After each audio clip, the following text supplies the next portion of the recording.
आलर बासावा काटाइले मंदी लछावाइले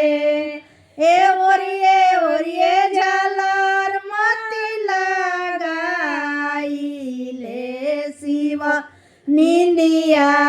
आलूर ए ओरिए झालर मती लगाइले शिव निंदिया आलूर आंगन बाहर मंदिर सुतिले महादेव निंदिया आलूर आंगन बाहर चेरिया तयवरु लौड़ियान ए शिव कैसे जीवाडसियावत शिव निंदिया आलूर चेरिया के ढासल चेरिया लागे और गोबर लागे ए गौरा देशे जीवाडसियावत शिव निंदिया आलूर एक हाथे गौरा देवी छौना कैली धूल छिताराई दिहली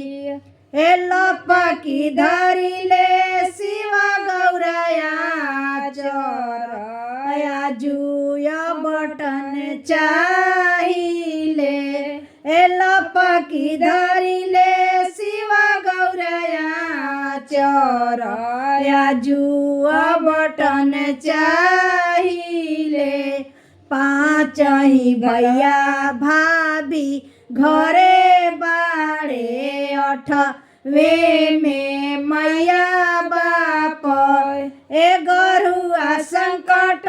शिवा मोरे लाइले आजुआ बटन चाहिले ए गरुआ संकट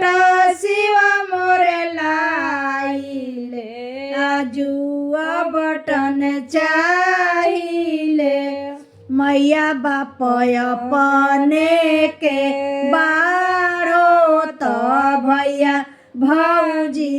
अपने के ए भले रे लगनिया शिवाय गुताइले आजुआ बटन चाहिले ए भले रे लगनिया शिवाय गुताइले आजू बटन चाहिले। बोलिए शिव महाराज की जय।